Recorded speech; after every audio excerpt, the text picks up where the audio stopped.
PC card slot removal. To begin, remove the 4 Phillips head screws from the PC card slot.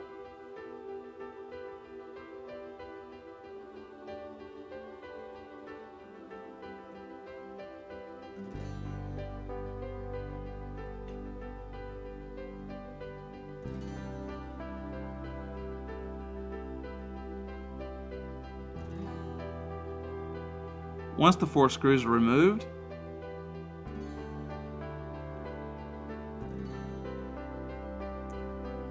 remove the peg from the slot.